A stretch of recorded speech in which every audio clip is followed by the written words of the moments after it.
"Do you have any pizza left from yesterday, sir?" Behind the counter, an employee in a gray apron glanced down at her. "What did you say?" he asked. Annie swallowed. "I was wondering," she said shyly, "if maybe you have any pizza left from yesterday." The employee leaned against the counter and sighed. "If you want pizza," he said plainly, "you take money out and buy it." He tapped the glass case. "This is a pizza shop, kid, not a place where we hand out free food." Annie nodded quickly. "I know," she said. Her voice was polite, respectful. I don't have any money." The employee looked at her again, then shook his head. "Well, that makes it simple." Annie hurried to explain, as if afraid the conversation might end before she finished. "Yesterday's pizza is okay," she said quickly. "Or even just the pieces that fall off the trays." She pointed timidly toward the metal pans where fresh pizzas were baked. "Sometimes there are crumbs left." The man rubbed his forehead. "You kids always say that," he muttered. Annie lowered her head slightly but continued speaking. "My mom isn't feeling well," she said softly. "And my little brother, his name is Marcus." The employee lifted his hand, stopping her. "Hey," he said, not angrily, but firmly. "Don't start telling me stories." Annie froze. The man leaned forward a little, lowering his voice. "You come in here almost every day asking the same thing." His tone wasn't cruel, just tired. "And every day there's a reason. A brother, a sick mom, something." A few customers in line shifted uncomfortably. The employee sighed again and shook his head. "Look, kid, I'm not saying you're lying. I'm just saying this isn't how stores work." He gestured around the shop. "If we start giving food away every time someone asks, we won't have a business left." Annie didn't argue. She simply nodded. "I understand." She stepped back from the counter. Behind her stood a tall man holding a cup of black coffee. He had been listening quietly the entire time.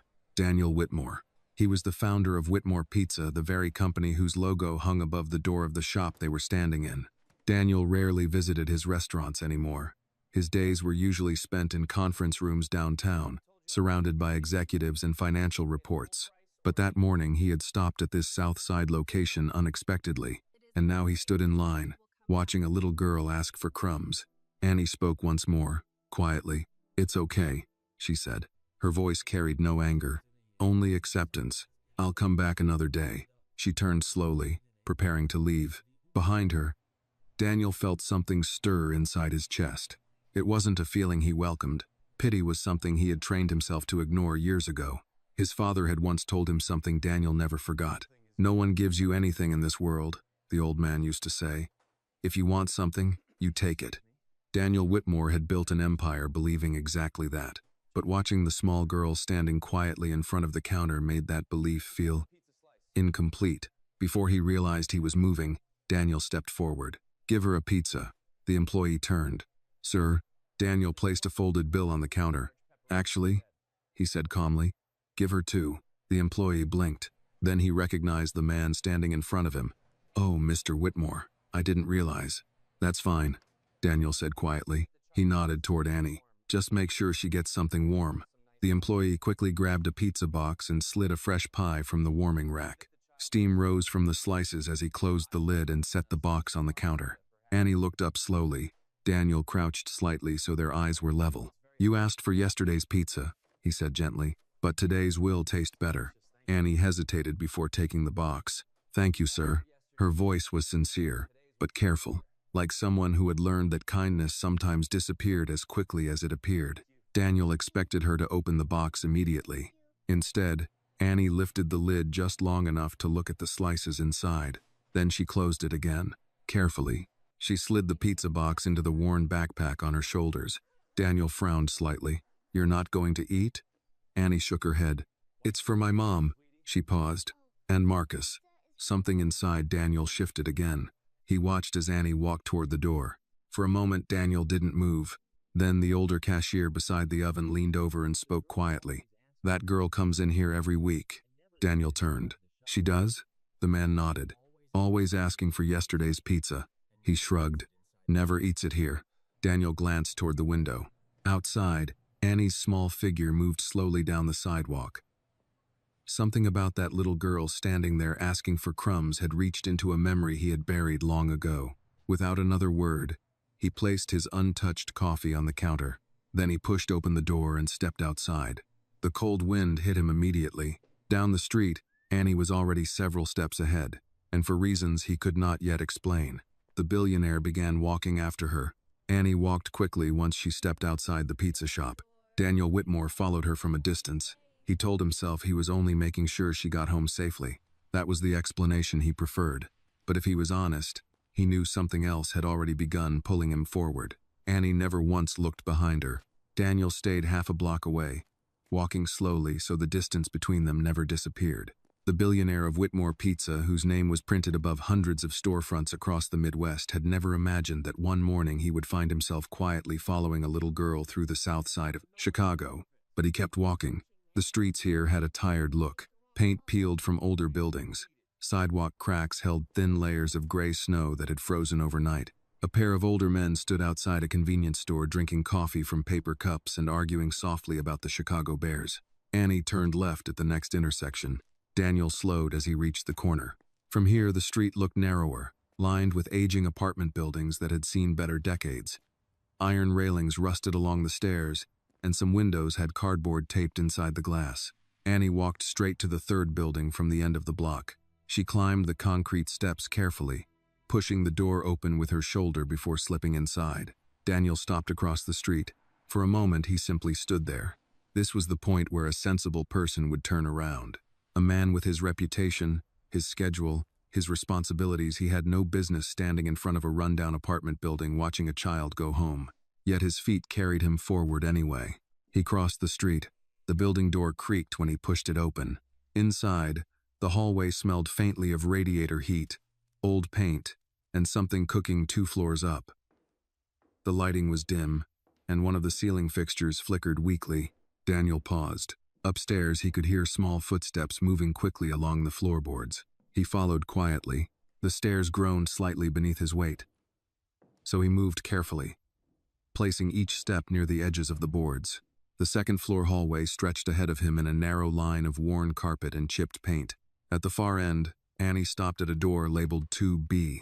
She struggled briefly with the key before the lock clicked open. Daniel quickly stepped back toward the corner before she could see him. The door opened, then closed. For a few seconds, the hallway was silent. Daniel moved closer, not directly to the door, but close enough to hear. The walls in old buildings had a way of carrying sound. Through the narrow crack where the doorframe met the wall, voices slipped out clearly enough for someone standing nearby. Inside the apartment, Annie spoke first. "Marcus, slow down," she said gently. A small boy's voice answered immediately. "You got pizza?" "Yes," Annie said. There was a pause, then the sound of cardboard opening. Daniel could almost picture the scene without seeing it. "Wow," the boy whispered. "Wait," Annie said softly. "Let's give Mom first." A woman coughed. The sound was deep and rough, the kind of cough that seemed to scrape against the lungs on the way out. Daniel felt his shoulders stiffen. Then he heard the woman's voice, weak but warm. "Annie, where did you get that?" "The pizza shop," Annie answered. "You didn't spend money we don't have, did you?" "No," Annie said quickly. "They gave it to me." There was another cough. "Sweetheart, you shouldn't keep asking them for food." Annie's voice grew quiet. "I only asked for yesterday's pizza." Daniel leaned slightly closer to the door. Inside, Marcus laughed softly. "This one smells better than yesterday." "That's because it's fresh," Annie said. Then she added something that made Daniel's chest tighten. "The man at the shop bought it." There was a short silence. "Did you thank him?" the mother asked.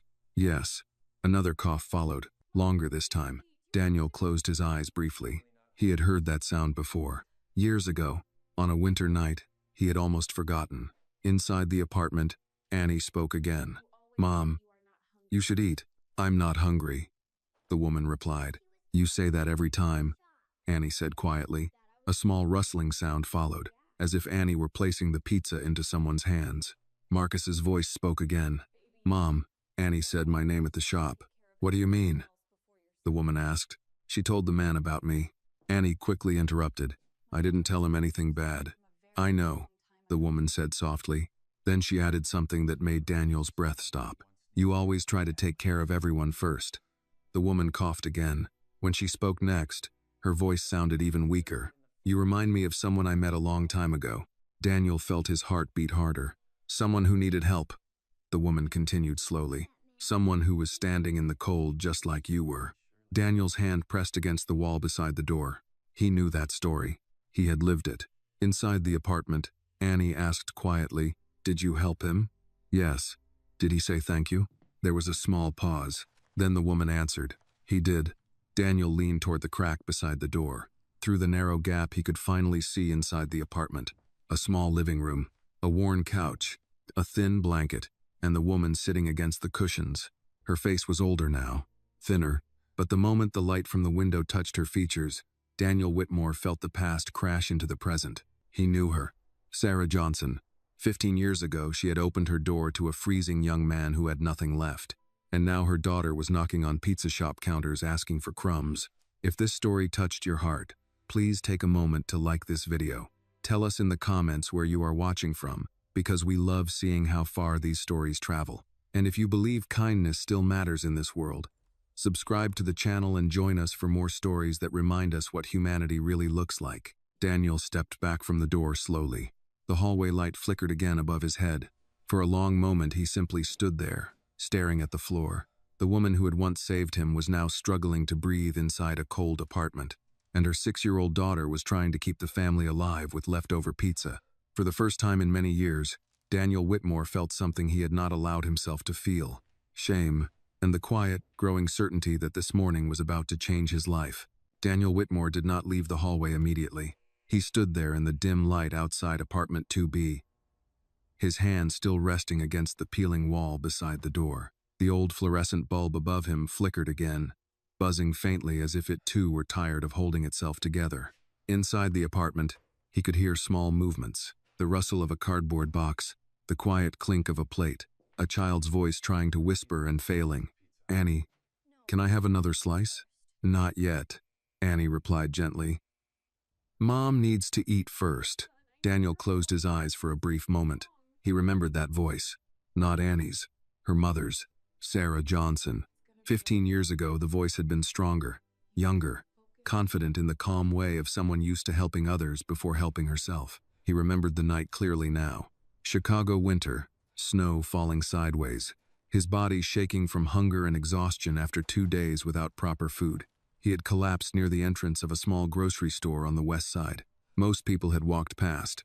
One woman had stopped, Sarah Johnson. She had helped him stand, half carrying him into the warmth of her apartment building lobby. He remembered the smell of soup, the scratchy blanket she had wrapped around his shoulders, and the sentence she had said while placing a bowl of hot food in front of him. "Everyone deserves one more chance." Daniel had never forgotten those words, but he had forgotten her face, until this morning. Inside the apartment, another cough echoed. Stronger this time. Daniel opened his eyes. Through the small crack beside the doorframe, he could see Annie kneeling beside the sofa. She held a slice of pizza carefully with both hands, offering it toward her mother. "Mom, please eat," Annie said softly. "I'm fine," Sarah replied weakly. "You always say that," Annie answered. Marcus spoke next. "I ate mine already." Daniel could hear the smile in the boy's voice. "Slow down," Annie said. "I was hungry." "I know." Daniel shifted slightly, careful not to make noise. The apartment looked small from what he could see through the crack in the door. The couch was worn, its fabric faded from years of use. A thin blanket covered Sarah's legs. Beside the couch stood a small table with a glass of water and a bottle of medicine that was nearly empty. Marcus sat cross-legged on the floor, chewing happily. Children had a way of finding joy even in places where adults saw only problems. Annie finally placed the slice of pizza into her mother's hands. "Just a little," she insisted. Sarah sighed quietly. "You should be eating, not me." "I will," Annie said. Marcus suddenly looked toward the door. For a moment, Daniel thought the boy had somehow seen him through the crack, but Marcus only pointed at the pizza box. "There's still more." "Yes," Annie replied. "We'll save some for later." Daniel felt a tightness growing in his chest. He had built an empire selling pizza. Hundreds of stores, thousands of employees, millions of slices every year. And yet here, less than 3 miles from his corporate headquarters, a 6-year-old girl was carefully rationing slices like they were winter supplies. Inside the apartment, Sarah spoke again, her voice thin with exhaustion. "You shouldn't keep asking that shop for food." Annie looked down. "I only asked for yesterday's pizza. I know. You said it was okay if we were polite. Sarah managed a faint smile. It is okay to ask, she said softly, but you must never beg. I didn't beg. I know. Marcus spoke again. That pizza was better than yesterday's. Annie laughed quietly. That's because it was fresh. Sarah looked at her daughter. Did someone give it to you? Yes. Who? A man. What man? The one standing behind me in line. Sarah studied Annie's face. Did you thank him? Yes. Daniel felt the air leave his lungs slowly. Through the small opening beside the door, he watched Sarah lift the pizza slice with shaky hands. She took a small bite, chewing slowly as if even eating required effort. The cough returned again a few seconds later. Daniel stepped back from the door. He suddenly felt like an intruder. For years, he had believed that distance was strength, that keeping problems far away allowed a person to succeed without distraction. But standing in that hallway, listening to the quiet struggle inside apartment 2B, that belief began to feel fragile. He walked slowly back toward the stairwell. Each step felt heavier than the one before it. At the bottom of the stairs, he stopped beside the building entrance. The cold wind pushed against the door from outside. Daniel rested his hand against the metal frame. 15 years ago, he had been the one standing in the cold. Sarah Johnson had opened a door for him. She had given him warmth, food, and a chance to rebuild his life. Now she was sick in a failing apartment while her daughter searched pizza shops for leftovers. Daniel stepped outside. The wind cut across the street again, carrying the smell of traffic in winter. Across the block, a small grocery store opened its doors for the day. A delivery truck backed into an alley. Life continued moving, unaware of the quiet story unfolding inside one aging apartment building. Daniel looked back once toward the second-floor windows. Behind that glass lived the woman who had once saved him, and 2 children who now depended on her strength. A thought settled in his mind slowly. Not a plan. Not yet, but something close. He reached into his coat pocket and pulled out his phone. For a long moment he stared at the screen without dialing, because for the first time in many years, Daniel Whitmore understood something clearly. Money had built his success, but gratitude might decide what kind of man he became next. Daniel Whitmore did not drive back downtown that morning. Instead, he remained seated in his car across the street from the apartment building for nearly 20 minutes, his hands resting loosely on the steering wheel while the engine idled softly. The heater hummed, pushing warm air through the vents, but he barely noticed it. His eyes stayed on the building. Second floor, left window, apartment 2B. Through the thin curtains he could see movement occasionally, shadows shifting across the pale fabric when Annie passed through the small living room. Daniel had spent most of his adult life making decisions quickly. That had been one of the reasons people trusted him with money, with companies, with expansion plans worth millions. In business, hesitation was expensive. Clarity was power. But this decision felt different. This was not a boardroom calculation. This was something older, something heavier. He leaned back against the leather seat and closed his eyes briefly. 15 years earlier, Sarah Johnson had not asked questions before helping him. She had not demanded proof that he deserved her kindness. She had simply opened the door, and now he had the chance to do the same. Daniel reached for his phone again. This time he dialed. The call connected almost immediately. "Good morning, Mr. Whitmore," a calm voice answered. Daniel's assistant, Linda Park, had worked with him for nearly 10 years. She had the rare ability to sound both professional and quietly human at the same time. "Linda," Daniel said. "Yes, sir. I need the name of the best pulmonary specialist in Chicago." There was a brief pause. "For yourself, sir?" "No." Another pause. Shorter this time. "I'll have a list in 5 minutes." "Not a list," Daniel replied. "The best one." "Yes, Mr. Whitmore." The call ended. Daniel set the phone down and looked back toward the apartment building. Snow had begun falling again, thin flakes drifting slowly across the street like dust in sunlight. A few minutes later, Annie appeared in the second-floor window. She was holding Marcus. The boy clung to her shoulders while she pointed at something outside, probably the snow. Marcus laughed. Even through the glass, Daniel could see the brightness of that small moment. For a child, snow still meant magic. For adults, it meant cold apartments and higher heating bills. Daniel's phone vibrated. He answered. "I have a name," Linda said. "Dr. Henry Caldwell, Northwestern Memorial, head of pulmonary medicine. Is he working today?" "Yes. Call his office," Daniel said. "Tell him I need him to see someone." Linda hesitated. Is this a private matter? Yes, I'll arrange it. Daniel ended the call. He stepped out of the car. The wind caught his coat immediately, tugging at the fabric as he crossed the street toward the building entrance. This time he did not hesitate. The hallway smelled the same as before, radiator heat and old plaster. He climbed the stairs slowly. When he reached the second floor, he stopped outside apartment 2B. For a moment he listened again. Inside, he could hear Marcus laughing and Annie speaking quietly to him. Then the cough returned, longer this time. Daniel lifted his hand and knocked. The sound was gentle but clear. Inside the apartment, everything went quiet. Footsteps approached. The door opened halfway. Annie stood there. For a second, she simply stared at him. Recognition spread slowly across her face. "You're the man from the pizza shop," she said. Daniel nodded. "Good morning, Annie." She looked surprised that he knew her name. "You followed me?" Her voice carried no accusation, only curiosity. Daniel smiled faintly. "I wanted to make sure you got home safely." Annie considered that explanation carefully, the way children do when deciding whether adults are telling the truth. Before she could answer, Sarah's voice came from inside the apartment. "Annie? Who is it?" Annie stepped aside slightly. "It's the man from the pizza shop." There was a short silence. Then Sarah spoke again. "Please, let him come in." Daniel entered the apartment. The room was small but clean. A narrow couch stood against one wall, a second-hand coffee table in front of it. The kitchen area consisted of a single counter, a sink, and a small stove that looked older than Annie. Marcus watched Daniel cautiously from the floor. Daniel crouched slightly. "Marcus, right?" The boy nodded slowly. Daniel smiled.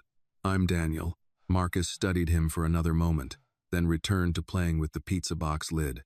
Daniel turned toward the couch. Sarah Johnson sat upright now, though the effort clearly cost her. The blanket had slipped from her shoulders slightly, and her breathing sounded strained. Up close, the years were visible in her face, but Daniel still recognized her. She studied him carefully. Then her eyes widened. For a moment she said nothing. Then she spoke his name quietly. "Daniel?" He nodded. Sarah leaned back slightly, almost in disbelief. "You made it," she said softly. The exact same words she had spoken 15 years earlier when he woke up in her apartment. Daniel felt something tighten in his chest. "Because of you," he replied. Annie looked between them in confusion. "You know each other?" Sarah smiled faintly. "A long time ago," she said, her voice thin but warm. Marcus looked up again. "Mom, are we in trouble?" Sarah laughed weakly. "No, sweetheart." Daniel stepped closer. "You helped me once," he said gently. "Now it's my turn." Sarah shook her head slowly. "You don't owe me anything." Daniel glanced toward Annie and Marcus. "I think I do." He pulled a chair closer to the couch. "First," he said calmly, "we're getting you to a doctor." Sarah opened her mouth to protest. Daniel raised a hand slightly. "The best one in the city." For the first time since entering the apartment, Marcus grinned. "Doctors give stickers." Annie looked at Daniel carefully. "Will it cost a lot?" Daniel met her eyes. "Not for you." Outside the window, snow continued falling quietly across Chicago. Inside the small apartment, something had begun to change. And for the first time in many years, Daniel Whitmore felt certain he was finally repaying a debt that had waited far too long. Sarah Johnson agreed to the doctor only after Annie asked her twice. That was the part Daniel noticed most. Not the fear in Sarah's eyes when he mentioned a hospital. Not the instinctive pride that made her want to refuse help she clearly needed. It was the way her resistance softened the moment Annie touched her arm and said, very quietly, "Please, Mom." That one word carried more force than any argument Daniel could have made. "All right," Sarah said at last, though the answer came out with a cough at the end. "All right." Annie let out a breath she had clearly been holding in for days. Marcus, still seated on the floor with the pizza box lid in his lap, looked up and smiled as though all difficult decisions could be solved that simply. "Do I get to come too?" he asked. Sarah managed a small smile.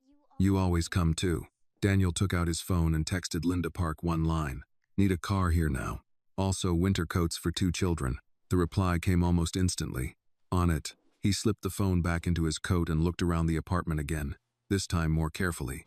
The place was even smaller up close than it had seemed through the cracked hallway door. The radiator beneath the window looked old enough to belong in a museum. And though it hissed faintly, It clearly wasn't doing much. The kitchen sink held only 2 plates, 1 cup, and a saucepan. A laundry basket in the corner was folded neatly with clothes that had been washed and mended too many times. On the windowsill sat a jar with pencils, 2 crayons, and a single artificial flower faded by sunlight. Everything in the room said the same thing. Someone had been trying very hard to hold a life together with almost nothing. Daniel had seen wealth displayed in every form: careless wealth, inherited wealth, loud wealth, secret wealth. But there was a different dignity in a room where every object had been used carefully, repaired twice, and respected because there was no money to replace it. Annie had already moved into action. She pulled a small canvas bag from under the coffee table and began placing things inside with quick, efficient motions. A bottle of medicine, a folded scarf, a pair of socks for Marcus, a worn envelope of papers tied with a rubber band. Daniel watched her for a moment before speaking. "Do you always pack for your mother?" Annie didn't stop moving. "Mostly." "Mostly?" he repeated. She looked up briefly. "When she gets too tired." It was not a complaint. She said it with the plainness of a child stating the weather. Daniel felt a hard knot settle deeper in his chest. Sarah noticed the look on his face and gave a faint shake of her head. "She's had to grow up too fast," she said quietly. Her voice carried embarrassment, not self-pity. Daniel looked at Annie again. The girl was 6 years old and moved around that apartment like a second parent. He glanced toward Marcus. The boy had found one last crust inside the box and was eating it slowly, as if he understood that making food last was part of the day's work. A knock came at the door. Daniel crossed the room and opened it. Linda stood in the hallway beside a driver from the company. She held 2 new winter coats over one arm and a paper shopping bag in the other. Her expression did not change when she looked past Daniel into the apartment. That was one of the reasons he trusted her. She had the rare gift of seeing something difficult without turning it into theater. "Mr. Whitmore," she said. "Come in." Linda stepped inside and crouched immediately in front of Marcus and Annie, bringing herself down to their level instead of towering over them like most adults did. "Hi," she said gently. "I brought these for you." She held out the coats. One was dark blue, one was red. Marcus stared at them as though they had come from another planet. Annie didn't reach for hers right away. She looked first at her mother. Sarah gave a small nod. "Say thank you." "Thank you," Annie said softly. Marcus clutched the red coat to his chest. "This one's mine?" "It is now," Linda said. He smiled so brightly that Daniel had to turn away for a second. There was something about children receiving what should have been ordinary necessities: warm coats, decent shoes, enough food that made the world look more broken, not less. The driver stepped in next. "We're ready when you are, sir."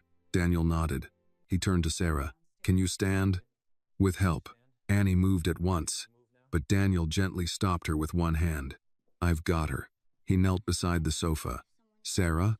She looked at him for a long moment, and in that pause something passed silently between them. Memory, pride, reluctance, gratitude, maybe all of it at once. Then she placed her hand in his. It startled him how light she felt when he helped her rise. 15 years ago, she had steadied him in a winter doorway when he'd been too weak to stand on his own. Back then, her grip had been firm, certain. Today, her fingers trembled, and every step she took looked borrowed from some deeper reserve she had almost spent. Annie grabbed the bag of papers and medicine.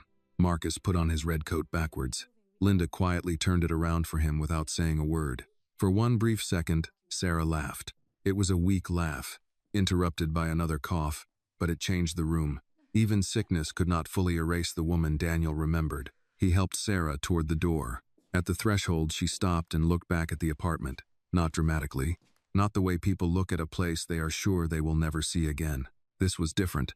The look of a mother counting what had been left behind. "Annie," she said, "did you unplug the hot plate?" "Yes." "And the bathroom light?" "Yes." Marcus lifted a mittenless hand. "I didn't touch anything." Sarah smiled faintly. "I know, baby." They moved slowly down the hallway, Daniel supporting Sarah on one side while Annie walked close enough to catch whatever might fall, though there was nothing in her small arms strong enough to carry that burden. Still, she stayed close. Children like Annie always stayed close. They learned early that love often looked like vigilance. Outside, the cold hit them immediately. The company sedan waited at the curb. Marcus stopped short when he saw it. "Is that a limo?" Daniel almost smiled. "No, he said. Just a car. Marcus looked unconvinced. The driver opened the rear door. Linda guided Annie and Marcus inside first.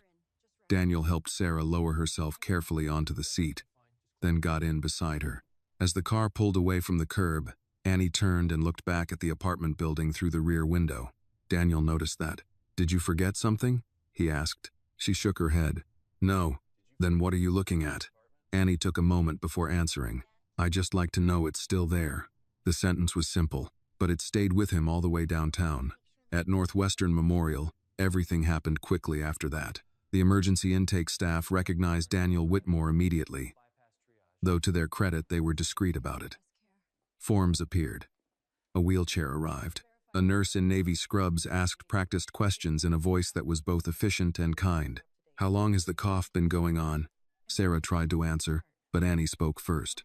"Since before Christmas." The nurse paused and looked down at her. "And the fever?" "On and off," Annie said. "Mostly at night." Daniel looked at the girl. She had the exactness of a child who had spent too long paying attention because no adult around her could afford not to. They took Sarah through double doors a few minutes later. Before disappearing inside, she reached for Annie's hand. "Stay with Marcus." "I will." Sarah looked at Daniel next. There was still pride in her gaze, and some worry. But now there was also trust, reluctant and fragile, like something taken out of storage after years of disuse. "Thank you," she said. Daniel shook his head once. "You don't owe me that." But she had already been wheeled away. Annie stood still for several seconds after the doors closed. Marcus tugged on her sleeve. "When's Mom coming back?" Annie swallowed. "Soon." It was the kind of answer children gave one another when the truth was too large to hold. Daniel looked at the two of them, one in a red coat too new for him to stop touching, the other standing straight-backed with fear hidden under responsibility, and understood with uncomfortable clarity that this morning had already crossed a line. He was no longer helping strangers.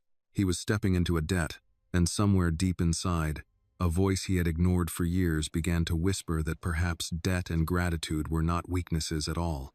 Hospitals have a way of slowing time. In the waiting area outside the pulmonary unit at Northwestern Memorial, the clock on the wall seemed to move differently than clocks anywhere else in the city. Every minute felt longer. Every sound carried farther. Daniel Whitmore sat in a chair near the window, his coat folded beside him. The winter sunlight filtered through the glass, pale and quiet against the polished floor. Across from him, Annie sat beside Marcus. Marcus had discovered that the hospital chairs rolled slightly if you pushed them with your feet. For several minutes he entertained himself by sliding forward and back in tiny movements. "Marcus," Annie said gently. "Don't do that." He stopped, then 2 seconds later tried again. "Marcus." "Okay." Daniel almost smiled. Children adapted to waiting in ways adults never quite learned. A nurse passed through the hallway pushing a cart of supplies. Another family sat several chairs away, speaking quietly in Spanish. A television mounted near the ceiling played muted news footage about traffic on the Kennedy Expressway. Normal city life. But inside the double doors where Sarah had been taken, the world had narrowed to test results and medical decisions. Annie's hands rested quietly in her lap. Daniel noticed that she wasn't fidgeting the way most children her age would. She simply watched the doors. "How long have you been taking care of your mom?" he asked gently. Annie looked at him. "A long time." How long is a long time? She thought about that. "Since last winter." "What happened last winter?" "She got sick." The words were calm, matter of fact. Daniel nodded slowly. "And before that?" "She worked at the grocery store." "Did you like that job?" Annie gave a small shrug. She was tired a lot. Marcus leaned toward Daniel suddenly. "Mom used to bring home cookies." Daniel raised an eyebrow. "Free cookies?" Marcus shook his head. "Broken ones." That made Daniel smile for real. Annie nodded. "The bakery sent the broken ones to the store." Marcus leaned back proudly. "They still tasted good." A few seconds later he added, very seriously, "Better sometimes." Annie looked back toward the hospital doors. "Mom said we shouldn't waste food." Daniel heard the echo of Sarah's voice in that sentence. A nurse approached them. "Are you Mr. Whitmore?" "Yes. Dr. Caldwell will speak with you now." Daniel stood. He looked at Annie. "Stay here with Marcus." She nodded immediately. "We will." The nurse guided him down the hallway and through the double doors into a quieter section of the hospital. Dr. Henry Caldwell waited near a glass office overlooking the winter skyline. He was in his early 60s, tall, with silver hair and the steady posture of someone who had spent decades delivering both good and bad news. "Mr. Whitmore," he said, extending his hand. Daniel shook it. "How is she?" Dr. Caldwell motioned toward the office. "Let's sit." They stepped inside. Daniel remained standing. The doctor studied him for a moment before speaking. "Your friend is very sick." Daniel didn't flinch. "What are we dealing with?" Dr. Caldwell folded his hands. "Severe pneumonia complicated by untreated lung infection." "How long?" "Months. Possibly longer." Daniel exhaled slowly. "Can you treat it?" "Yes." The doctor paused. "But treatment will not be simple." Daniel waited. "She's malnourished, exhausted. Her immune system has been under strain for too long. Recovery will take time and proper care." Daniel nodded. "Then we'll give her both." Dr. Caldwell watched him carefully. "Do you know this woman well?" Daniel hesitated. "Not well enough." The doctor leaned back slightly. "Most people who bring someone into my unit don't stay." Daniel understood the meaning behind that sentence. "They pay the bill," Dr. Caldwell continued quietly, "and disappear." Daniel looked through the window toward the city. Chicago stretched across the horizon, steel and glass shining under winter light. Somewhere beyond those buildings stood the apartment where Annie had carefully divided pizza slices the night before. "I'm not disappearing," Daniel said. Dr. Caldwell studied him for a few seconds longer. Then he nodded. "Good." The doctor stood. "We've started antibiotics and oxygen therapy. The next 48 hours are important." Daniel finally sat down. "Can she see her children?" "For a few minutes." Dr. Caldwell opened the office door. "But not yet. She needs rest first." They walked back into the hallway. Outside the waiting area, Annie immediately stood. Marcus was half asleep against her shoulder. "What did the doctor say?" she asked. Daniel crouched down so his eyes were level with hers. "He said your mom is strong. Is she going to be okay?" Daniel didn't answer right away. Children like Annie deserved honesty, but they also deserved hope. "He's going to help her get better," Daniel said. Annie studied his face. She seemed to measure whether that sentence contained truth. Finally, she nodded. Marcus woke up just enough to ask, "Can we see her?" "Soon," Daniel said. The boy leaned his head back against Annie's shoulder again. A few minutes later, Linda Park arrived. She carried 2 paper bags and a tablet tucked under her arm. "Lunch," she said simply. She handed Annie a sandwich and a small bottle of milk. Marcus sat up immediately. "Is that for me?" "It is." Within seconds, he was eating with the focus only hungry children possess. Annie took smaller bites. Daniel noticed that she still kept glancing toward the hospital doors. Linda sat beside him. "I've arranged a private recovery room for Sarah Johnson," she said quietly, "and a temporary apartment nearby if needed." Daniel nodded. "Good." Linda hesitated. "There's something else." "What?" She turned the tablet toward him. On the screen was a photograph. A man in an expensive coat stood outside Whitmore Foods headquarters downtown. Daniel recognized him immediately. Victor Langley. Langley owned a rival food distribution company and had been trying for years to buy out several of Whitmore's restaurant suppliers. "What does he want now?" Daniel asked. Linda lowered her voice. "He's been asking questions." "About what?" "About you." Daniel frowned. "Specifically," Linda continued, "why you canceled 2 meetings this morning and spent the day at a hospital with a woman from a low-income housing block." Daniel looked back toward Annie and Marcus. Marcus had fallen asleep again with the sandwich still in his hand. Annie carefully wrapped the remaining half in a napkin so it could be saved for later. "Let him ask," Daniel said quietly. Linda studied him. "You know how people like Langley operate." "Yes. They'll look for weaknesses." Daniel watched Annie for another moment. Then he turned back to Linda. "For years," he said calmly, "I believed compassion was a weakness. And now?" Daniel leaned back in the hospital chair. "Now I'm starting to think it might be the only strength that matters." Across the waiting room, Annie looked up and met his eyes. For a moment, she gave him a small, uncertain smile, and Daniel Whitmore realized that somewhere between the pizza shop and the hospital hallway, the direction of his life had already begun to change. Sarah Johnson opened her eyes just after sunset. By then, the hospital room had changed color. The pale winter light that had filled it earlier was gone, replaced by the muted gold of lamps and the soft green glow of monitors. The city beyond the wide window had turned into a field of distant lights, scattered across the dark. Daniel Whitmore was sitting in the chair beside her bed when she stirred. He had told himself he would leave after making sure the children were settled. He had told himself there were calls to return, decisions waiting downtown. A company that did not pause simply because one memory had walked back into his life. But he had stayed. Now he rose quietly as Sarah blinked against the light. For a few seconds she looked disoriented, caught somewhere between fever and waking. Then her gaze found him, and recognition settled in slowly. "Daniel," she said. Her voice was weaker than it had been in the apartment, but clearer. He stepped closer. "How are you feeling?" She gave the faintest hint of a smile, like somebody parked a truck on my chest. Daniel let out a breath that was almost a laugh. "That sounds promising. It means I'm awake enough to complain." "That does sound promising." Sarah shifted slightly against the pillows. Even that small movement seemed to tire her. "How long was I asleep?" "A few hours. And the kids? They ate." "Marcus fell asleep twice. Annie didn't want to leave the waiting room until the nurse promised she could see you." Sarah closed her eyes briefly, relief moving across her face in a quiet wave. "She worries too much." Daniel looked at her for a moment before answering. "She worries exactly as much as she thinks she has to." Sarah opened her eyes again. The truth of that sat between them without softness. Outside the door, hospital sounds moved on distant footsteps, a rolling cart, voices lowered by habit. But inside the room, everything felt still. Sarah looked toward the window. "Funny," she murmured. "What is?" "I spent months trying not to end up in a hospital because I knew I couldn't pay for it." She turned her head slowly back toward him. "And now, I'm in a room bigger than my apartment."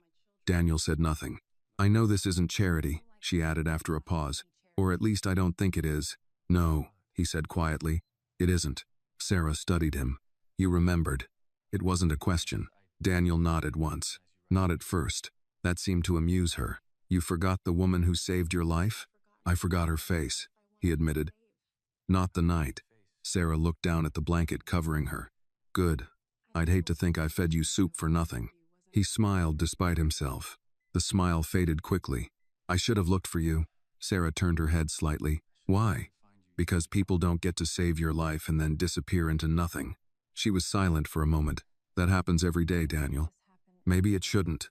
Sarah watched him carefully, as if deciding how much honesty the moment could bear. "When I helped you," she said softly, "I wasn't thinking about gratitude. You looked like a man standing too close to the edge. That was all." He remembered that, too.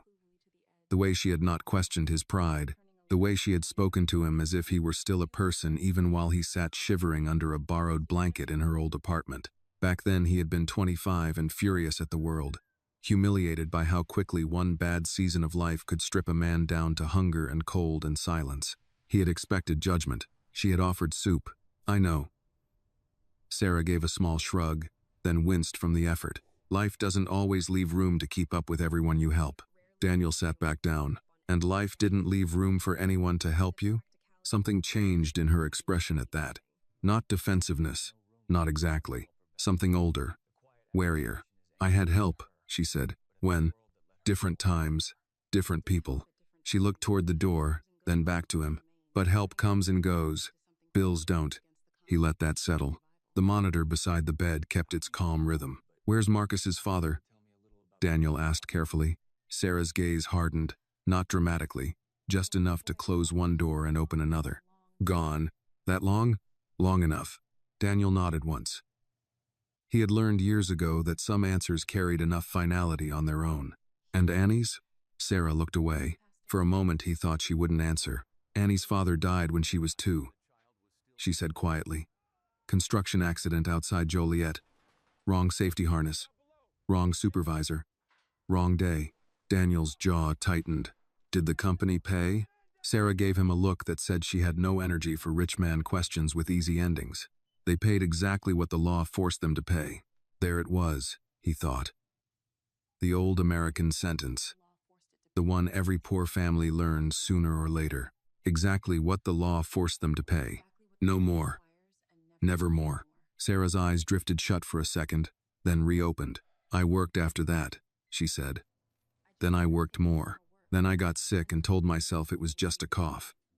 She gave a breath that almost became a laugh. Turns out lungs don't care about optimism. Daniel leaned forward slightly. You're not going back to that apartment. She looked at him directly. That wasn't a suggestion, was it? No. A faint smile touched one corner of her mouth. You got bossier. I got older. You got rich. That too. She watched him for several seconds. Then, very softly, she asked, why now? He knew what she meant. Not why the hospital. Not why the room. Why this level of attention? Why this insistence? Why her? Daniel looked at his hands before answering. They rested on his knees, steady now, though that was not how he felt. For years, he said, I told myself that success meant never needing anyone, never depending, never looking back. Sarah listened without interrupting. This morning I heard your daughter asking for leftover pizza. His voice lowered. Then I followed her home and listened through your door, like a man with no manners at all. That drew the slightest laugh from her. Annie always did bring people to the truth faster than they planned. He nodded. I heard the way she spoke to Marcus, the way she spoke to you. He looked up. And I realized something I should have understood a long time ago. What? That the world I built has room for profit, efficiency, growth, strategy. He exhaled slowly. But it has not made enough room for grace. Sarah was quiet for a long time after that. When she finally spoke, her voice was almost a whisper. Grace is expensive. Daniel thought of boardrooms, investors, rivals like Victor Langley, men who would call compassion a liability while billing their cruelty as realism. Yes, he said, I'm beginning to see that. A soft knock came at the door. A nurse stepped inside with Annie and Marcus just behind her. The children stopped the instant they saw their mother awake. Mom? Annie's voice broke on the word. Sarah held out one hand. Annie crossed the room quickly but carefully, as if afraid too much speed might somehow undo the miracle of finding her mother sitting up. Marcus followed at once, climbing onto the edge of the bed with the confident entitlement only small boys possess until the nurse gently redirected him to the chair. Sarah touched Annie's cheek. I'm okay. Annie nodded, but her eyes filled anyway. You scared me. I know. Marcus looked at the monitor. What's that number? It means I'm still here, Sarah said. He seemed satisfied with that and settled against Daniel's leg without asking permission. Exhausted enough to forget caution, Daniel glanced down at the boy, then back at Sarah.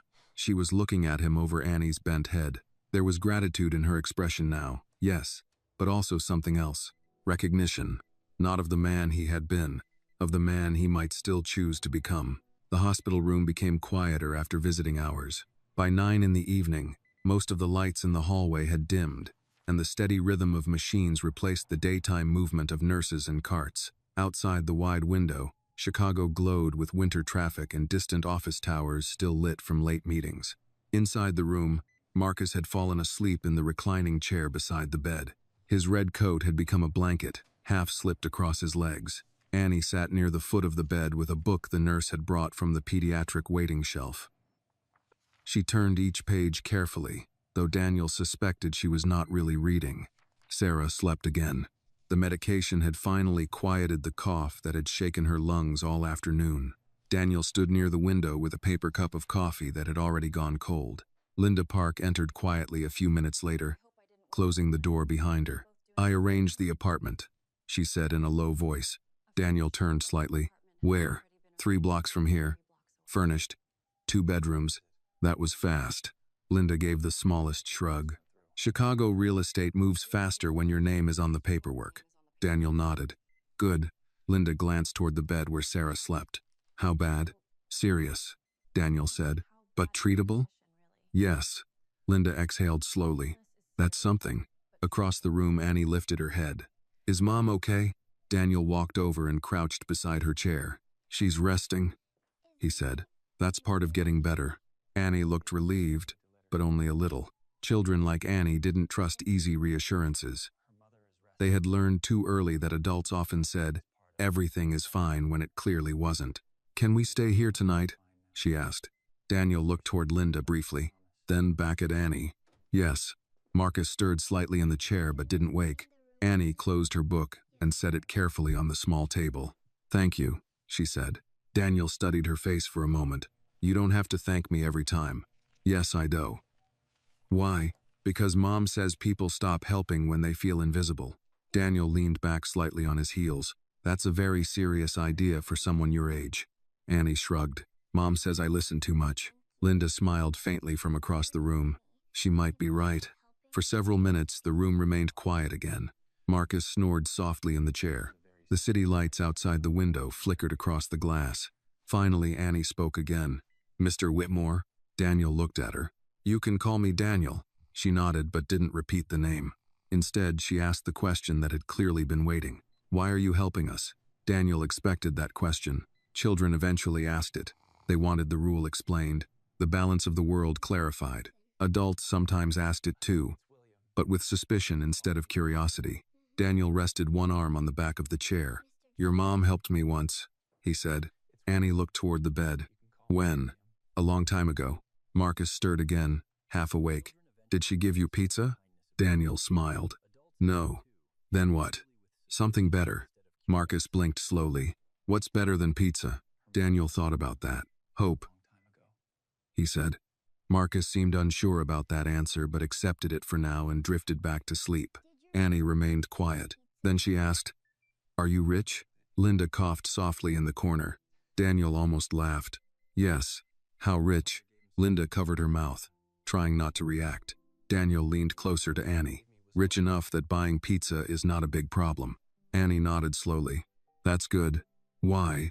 Because Marcus likes pizza a lot. Daniel glanced at the sleeping boy. I noticed. A soft knock came at the door. The nurse stepped in. Mrs. Johnson is waking up again, she said gently. Annie stood immediately. Can I see her? For a few minutes. Annie walked carefully to the bedside. Sarah opened her eyes slowly. When she saw Annie standing there, she smiled, though the smile was tired. You should be asleep, she said. So should you. Sarah reached for her hand. You're taking care of Marcus? Yes. And yourself? Yes. Sarah looked over Annie's shoulder toward Daniel. I see he's still here. Daniel stepped closer. I promised the doctor I wouldn't let your children stage a hospital revolt. Sarah gave a faint laugh that turned into a soft cough. Annie squeezed her hand gently. Easy. Sarah looked at her daughter with quiet amazement. You sound like a nurse. I practiced. Daniel watched the moment without speaking. Something about the way Annie held her mother's hand, careful, steady, protective, reminded him again how thin the distance was between childhood and responsibility in families like this. Sarah noticed his expression. You see it now, she said softly. See what? How she's been living. Daniel nodded once. Yes. Sarah closed her eyes briefly. I tried to shield them. You did. But you can't shield children from everything. No, Daniel said quietly. The nurse checked the monitor and adjusted the blanket. Only a few minutes more, she said. Annie leaned forward slightly. Mom? Yes. When we leave the hospital, where are we going? Sarah looked at Daniel. He answered before she could. Somewhere warm. Annie's eyebrows lifted. Warmer than our apartment? Yes. Does it have heat? Daniel smiled gently. Yes.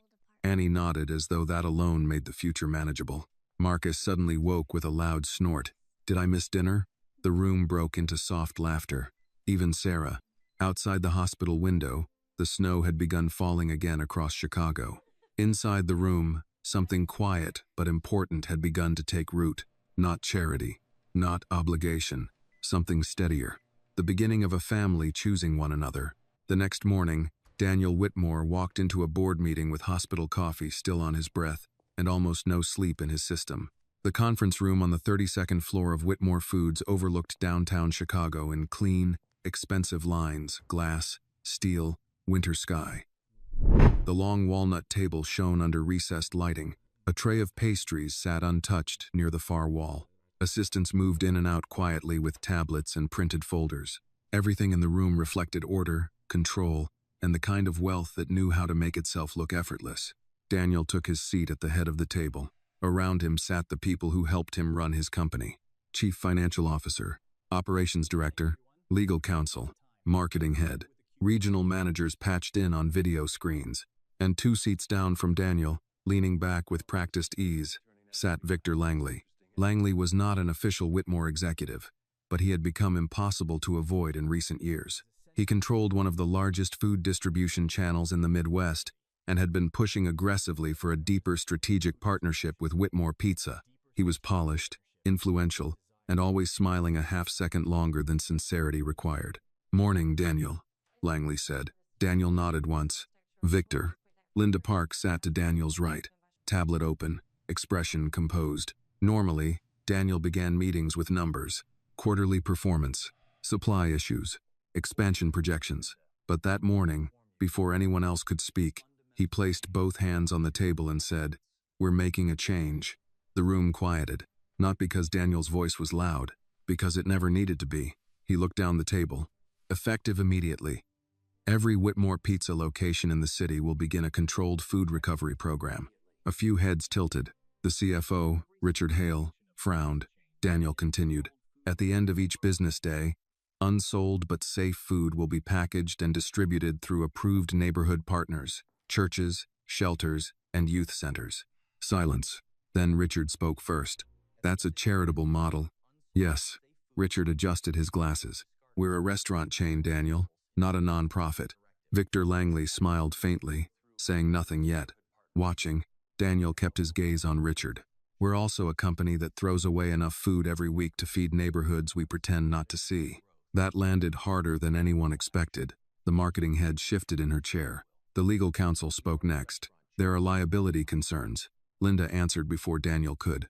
"We can structure distribution through partner organizations with compliance agreements and food safety waivers."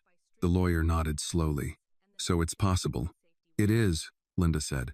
Richard still looked unconvinced. "Possible isn't the same as profitable." Victor finally leaned forward. "There it is," he said smoothly. "The real question." Daniel turned his head slightly. Victor folded his hands.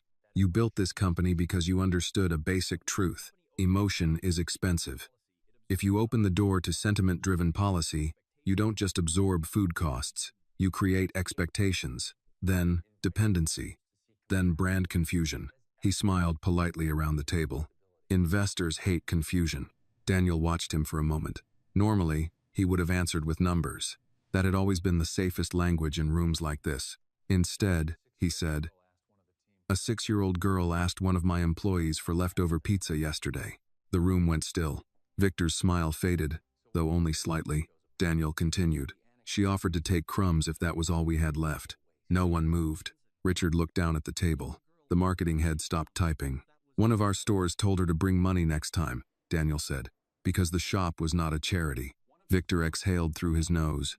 "And you're rebuilding policy around one emotional anecdote?" Daniel looked directly at him. "No, around a truth." Victor spread one hand casually. "Which is that there are children in this city who know our logo better than they know the inside of a full refrigerator." Silence again, this time deeper. Daniel let it sit. He wanted the discomfort, wanted these people smart, highly paid, well-dressed people to feel even one fraction of the distance between this room and apartment 2B. Richard cleared his throat. "What exactly are you proposing?" Daniel nodded to Linda. She slid printed packets down the table. "A pilot program," Daniel said. 12 city stores. 90 days. Daily tracked inventory recovery.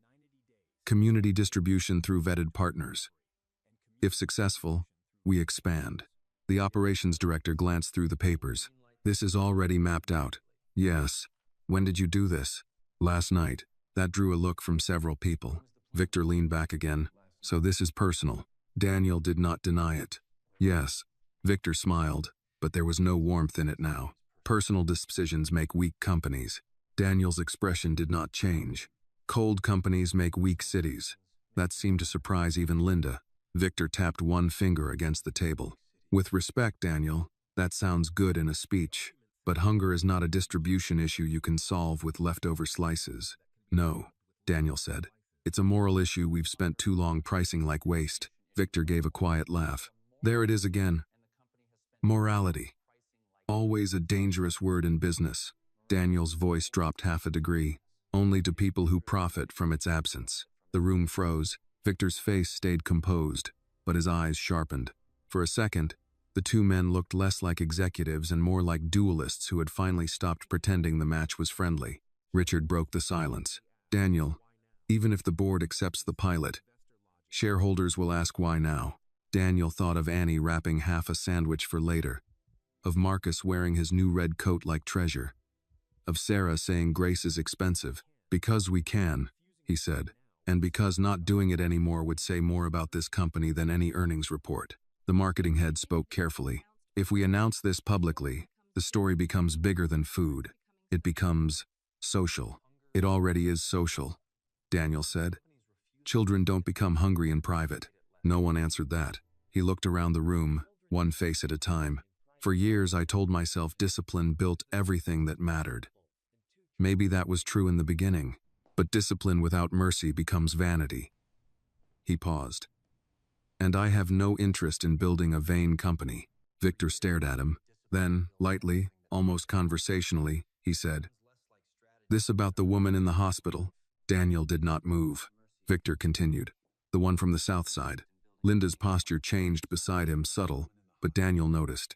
"What about her?" Daniel asked. Victor shrugged.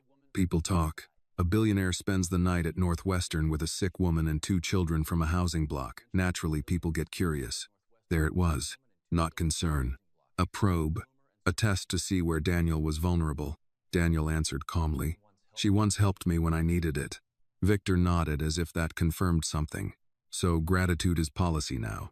"No," Daniel said. "But it was a reminder." "A reminder of what?" Daniel looked straight at him. "That sometimes the people this city overlooks are the only reason men like us ever make it out alive." No one in the room spoke after that. Victor's smile disappeared completely. Richard looked back down at the packet in front of him. Linda broke the silence. "If there are no further objections, I'll begin partner outreach by noon."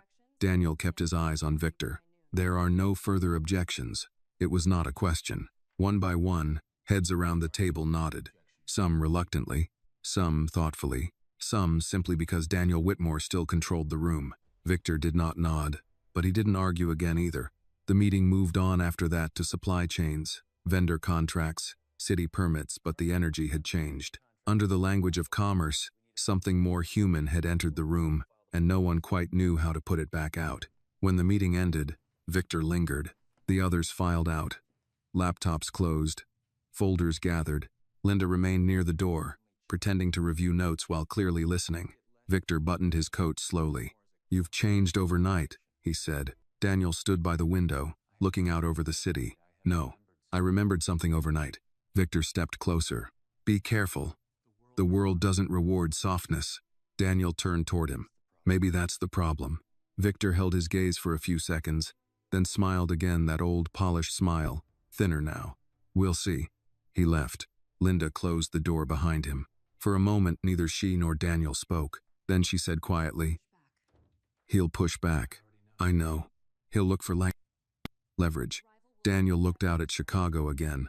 Somewhere below, beyond the towers and traffic and smoke-colored sky, Annie was probably sitting beside her mother's hospital bed, still trying to be older than 6. "Let him look," Daniel said. Linda studied him. "This is bigger than a pilot program, isn't it?" Daniel answered without turning. "Yes." "What is it then?" He took a slow breath. "A debt," he said. "And maybe the first honest thing I've done with this company in years." By the time Daniel Whitmore returned to Northwestern Memorial that evening, the snow had stopped and Chicago had settled into the gray calm that followed a long winter storm. The hospital lobby was quieter than it had been that morning. The rush of visitors had faded into the slower rhythm of evening nurses and tired families waiting under dimmed lights. Daniel stepped out of the elevator on the pulmonary floor and walked toward Sarah's room. He could hear Marcus before he reached the door. And then the dragon fell into the lava.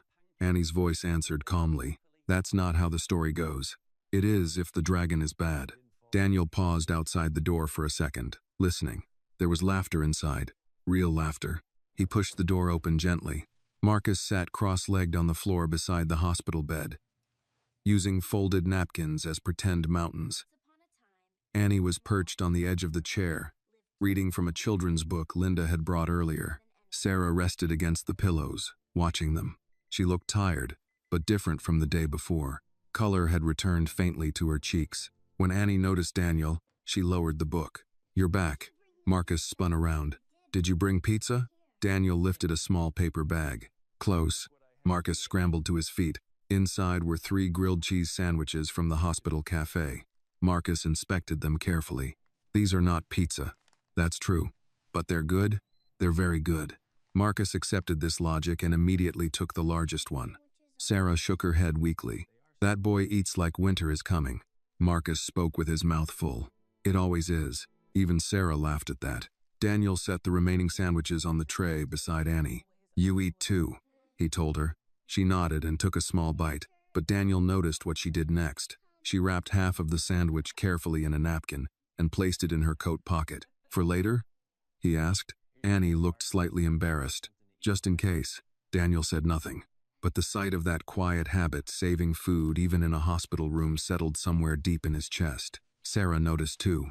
She's learning to trust things will be there tomorrow, she said softly. Daniel met her eyes. That takes time. A knock came at the door. Dr. Caldwell entered, tablet in hand. Evening, he said. Marcus waved enthusiastically with his sandwich. Hi, doctor. The doctor smiled. How's our patient? Sarah shrugged slightly. Breathing still hurts. That's normal. He checked the monitor beside the bed. The antibiotics are working. Daniel leaned forward slightly. That's good news. It is, Caldwell said. But recovery will take patience. Sarah looked down at her hands. Patience I can manage. Dr. Caldwell studied her for a moment. I'd like you here for several more days. She nodded. Whatever it takes. The doctor turned toward Daniel. Walk with me for a moment. Daniel followed him into the hallway. The door closed softly behind them. Caldwell leaned against the wall. She's stronger than I expected. That's good. Yes, the doctor said. But strength has limits when someone has carried everything alone. Daniel understood the meaning immediately. The kids, he said. Yes. Daniel glanced through the window and the door. Inside, Annie had resumed reading while Marcus pretended the sandwich wrapper was a rocket ship. They won't be alone, Daniel said. Caldwell studied him. I assumed as much. Daniel crossed his arms lightly. Doctor, can I ask something? Of course. What happens after she leaves here? Caldwell didn't answer right away. She'll need weeks of recovery, proper food, warm housing, regular treatment. Daniel nodded. All of that is already arranged. The doctor raised an eyebrow. I had a feeling. Daniel hesitated. There's something else. What? Daniel took a breath. I want to help them long term. Caldwell watched him carefully. Out of gratitude? Yes. And Daniel thought about Annie's careful voice asking if the new place had heat, and because I think they deserve stability. The doctor nodded slowly. That's not the same thing. No, and that difference matters. Daniel looked back through the door again. Do you think Sarah will accept help? Caldwell smiled slightly. She's proud. I noticed. But she's also a mother. The doctor gestured toward the room. When recovery becomes about those 2 children, pride usually learns how to bend. Daniel nodded quietly. Inside the room, Marcus suddenly pressed his face against the glass window in the door. He waved both hands. Daniel waved back. Caldwell chuckled softly. You've already crossed a line with them, you know. Daniel frowned slightly.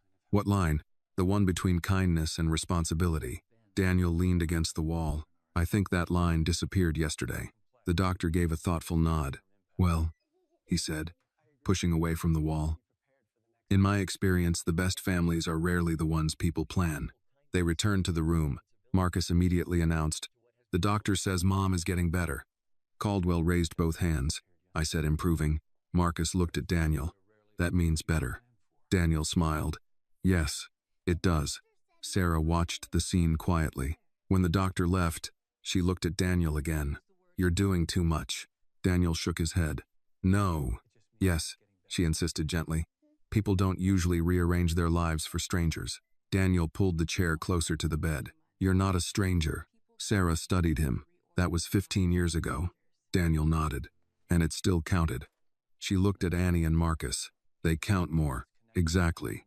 For a moment, neither of them spoke. Then Sarah said something very quietly. I'm afraid of what happens when this moment ends. Daniel leaned forward. It won't. Dot. She shook her head. Moments always end. Some do, he said. But some become something else. Sarah looked at him. Like what? Daniel thought for a second. Like a promise. Across the room, Annie was teaching Marcus how to fold the sandwich wrapper into a paper airplane. Marcus launched it across the room. It landed softly against Daniel's shoe. He picked it up and handed it back. Marcus grinned. See? It flies. Daniel nodded. Yes, it did. And for the first time since that morning in the pizza shop, Daniel Whitmore allowed himself to believe that maybe something larger than coincidence had placed that small voice behind him in line. A voice asking for leftover pizza. A voice that had quietly begun changing everything. 3 days later, Sarah Johnson left the hospital in a wheelchair with a wool blanket over her knees and a kind of disbelief on her face she could not quite hide. The morning was cold but bright. Sunlight spilled across the hospital entrance in pale winter bands, catching on the glass doors and the slush melting near the curb. Nurses moved around them with practiced smiles. A volunteer pushed another patient toward a waiting taxi. Somewhere nearby, a radio at the reception desk played an old Sam Cooke song softly enough to sound like memory. Marcus had been talking since breakfast. Does the new place have a couch? Yes, Daniel said. Does it have a TV? Yes. Does it have stairs? No. Marcus looked disappointed for exactly 2 seconds. Does it have snacks? Linda Park, standing beside the car with a clipboard in hand, answered before Daniel could. Yes. Marcus's entire face lit up. That's the best house. Annie said nothing. She walked beside the wheelchair with one hand lightly resting on her mother's shoulder. Not because the chair needed guidance, but because Annie herself did. Daniel had noticed that about her. Marcus ran toward comfort. Annie approached it slowly, like something that might vanish if she trusted it too fast. Sarah looked up at Daniel as they reached the car. You really arranged all this. It was not surprise so much as quiet exhaustion meeting evidence too large to dismiss. Yes, he said. You didn't have to. I know. The driver opened the rear door. Daniel and Linda helped Sarah in carefully. Annie climbed in beside her. Marcus slid in after them, already asking whether the apartment had windows that opened and if there would be real cereal there or just the kind in bags. Daniel got into the front seat. As the car moved away from the hospital, Sarah turned her head and looked back once through the rear window. The movement was small, almost private. Daniel saw it anyway. Do you want to go back? He asked. No, she said. Then, after a pause, I just haven't left a place in a while without worrying what waits on the other side. The city passed around them in winter grays and browns. Downtown glass towers gave way to older brick blocks, then to a quieter neighborhood near Lincoln Park where the sidewalks were cleaner and the trees, though bare, were trimmed. The apartment Daniel had arranged sat on the 3rd floor of a modest red brick building with a pharmacy on the corner and a diner across the street that had likely served the same breakfast for 40 years. When they pulled up, Marcus pressed both palms to the window. This is where rich people live? Linda smiled faintly. Not rich people, just warm people. Marcus accepted that answer. Inside, the apartment smelled faintly of fresh paint and lemon cleaner. The place was not extravagant. Daniel had not wanted extravagance. He had wanted safety without spectacle. 2 bedrooms, a kitchen with working appliances, new blankets, a dining table, a couch deep enough for real rest. On the counter sat grocery bags Linda had arranged that morning. Soup, bread, fruit, eggs, milk, cereal, crackers, tea. Marcus walked in first and stopped in the middle of the living room as if entering church. Whoa. Annie came in more slowly. She looked at the couch, the curtains, the kitchen light, the radiator under the window. Then she asked the only question that mattered to her. Does the heat stay on? Daniel nodded. All the time. Annie stood very still for a second, and though her face did not change much, something in her shoulders loosened. Sarah lowered herself carefully onto the couch. For several moments she said nothing at all. She just sat there with one hand against the cushion, testing its reality. This is too much, she murmured. No, Daniel said quietly. This is enough. Marcus had already discovered the pantry. There are 3 boxes of macaroni. Linda, still by the door, made a note on her clipboard. I'll add more. Sarah shook her head, overwhelmed. You don't have to keep doing this. Linda answered gently. Actually, I do. He signs my checks. That pulled the first real smile from Sarah since leaving the hospital. For a little while, the apartment filled with ordinary sounds. Cabinet doors opening. Water running in the kitchen. Marcus asking if he could have 1 apple now and maybe another later. Annie folding the hospital blanket before anyone could stop her. Sarah trying twice to stand on her own and being firmly told by both Daniel and Annie to sit back down. It felt, Daniel thought, like the beginning of something fragile and important. Then his phone buzzed. He glanced at the screen. Victor Langley. Daniel let it ring once, twice, then answered. "What is it?" Victor's voice came smooth and composed. "I hear you've gone domestic." Daniel walked toward the window, lowering his voice. "I'm busy." "Yes," Victor said. "So I've heard. New apartment, hospital bills, charitable programs. Very moving." Daniel looked out over the street below where an older couple in heavy coats were waiting to cross at the light. "Get to the point." "The point," Victor said, "is that investors are asking questions. Your board is nervous, and people have started telling a story." Daniel said nothing. Victor continued. "A billionaire saves a struggling family from the South Side after discovering the mother once helped him." Beautiful headline. The kind that makes reporters curious about whether compassion is strategy now. Daniel's voice cooled. "If you're threatening me, do it clearly." Victor laughed softly. "Not threatening, advising. Emotional visibility creates risk." Daniel turned from the window and looked across the room. Marcus was sitting on the floor with a cereal box in his lap, trying to read the back. Annie was in the kitchen pouring water into a kettle because Sarah had coughed twice, and she remembered the nurse saying warm air helped. Sarah herself sat on the couch wrapped in a gray throw, watching both children with the stunned, careful look of a woman unaccustomed to being able to rest, while her children moved through a safe room. Daniel answered without taking his eyes off them. "Everything worthwhile creates risk." Victor was silent for a moment. Then, "You've changed." "No," Daniel said. "I've decided not to pretend anymore." He ended the call. When he turned back, Sarah was watching him. "Bad news? Just a man who mistakes control for wisdom." "That sounds expensive." "It usually is." Sarah looked toward Annie in the kitchen. "She's pretending not to listen." "I know," Annie called from the stove. "I'm not pretending." Marcus lifted his head. "I'm listening a little." The room laughed. A little later, after Linda left and the groceries were put away, Daniel stood to go. He had stayed longer than he meant to. Long enough for Marcus to decide that the chair by the window was Daniel's chair. Long enough for Annie to stop glancing at him every time he moved. Long enough for Sarah to fall briefly asleep on the couch with her hand still resting near the edge of Marcus's sleeve. At the door, Annie walked with him into the hallway. She stood there in the warm apartment light, small and serious, one hand on the doorknob. "Are you coming back?" The question was simple, not dramatic, not pleading, but it held the whole weight of what children fear most, that help is temporary, that kindness has an ending built into it. Daniel bent slightly so he was nearer her height. "Yes," he said. "Tomorrow?" "Yes." Annie studied his face the way she always did when measuring truth. Then she nodded once. "Okay." He started toward the stairs. Behind him, she said, "Daniel?" He turned. "Thank you for not making us feel like a problem." For a moment, the hallway seemed very quiet. Daniel looked at the child in the doorway, the warm apartment behind her, the life that only a few days ago had depended on crumbs and caution. "You were never the problem," he said.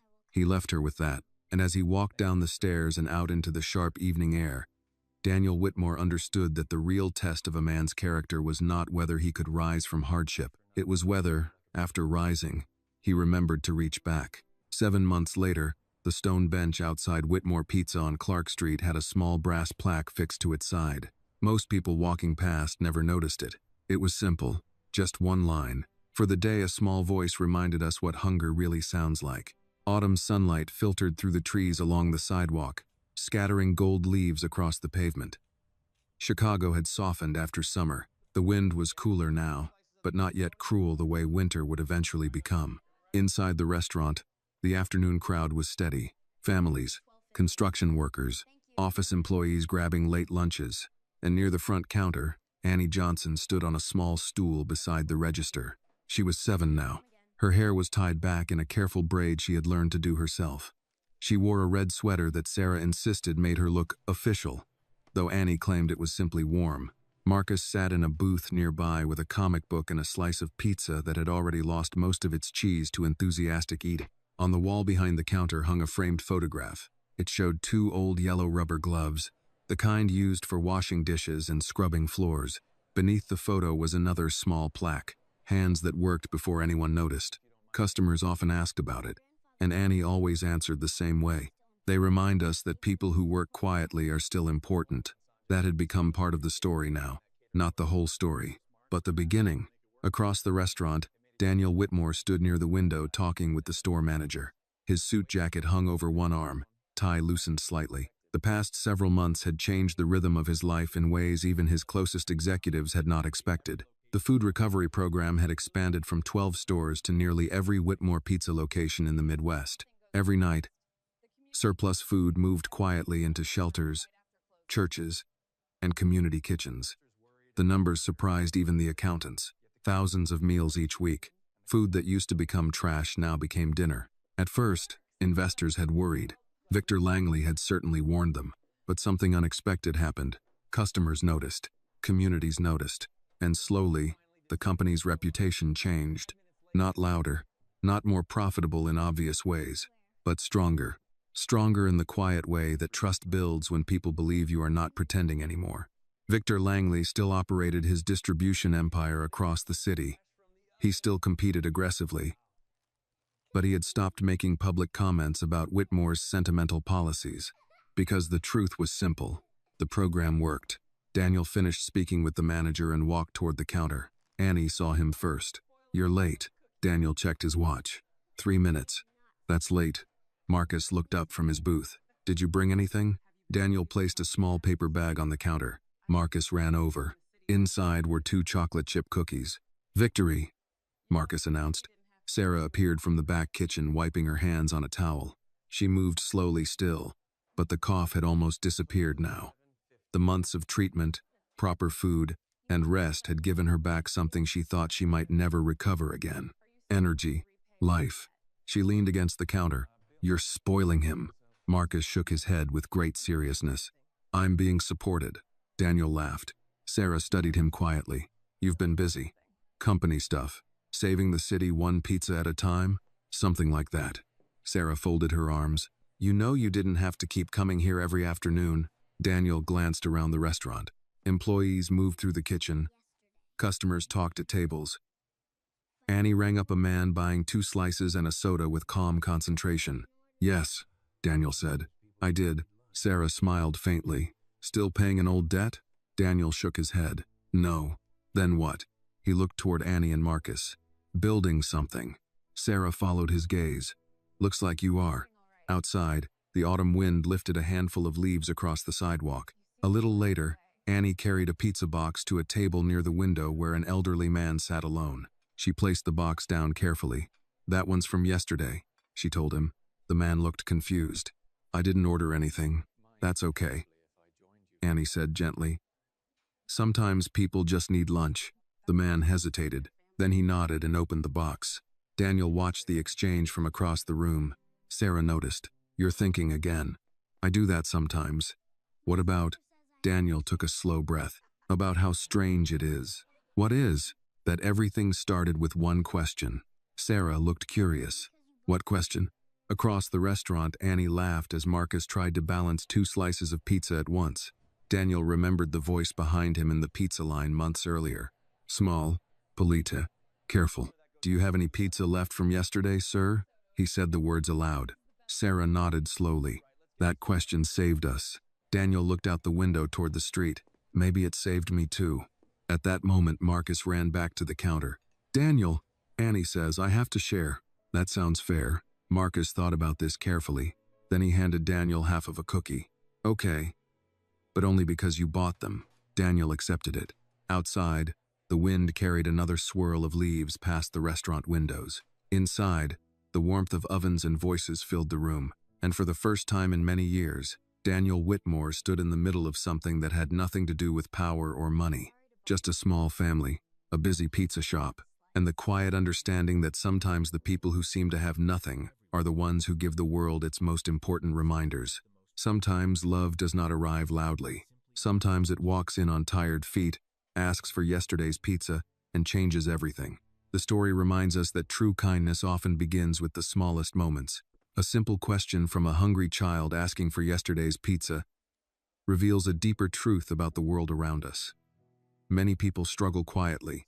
unseen by those who pass them every day. The lesson is that compassion should not depend on wealth, status, or convenience. Sometimes the greatest change begins when someone chooses to notice, to listen, and to care. Gratitude, empathy, and the courage to help others can transform not only the lives of those in need, but also the hearts of those who choose to give. In the end, real strength is not measured by power or success, but by how we treat the most vulnerable people around us. This video is a work of fiction created with the assistance of artificial intelligence. All characters, events, and situations are not real and do not represent any actual people or true stories. The content is intended for storytelling and emotional illustration only.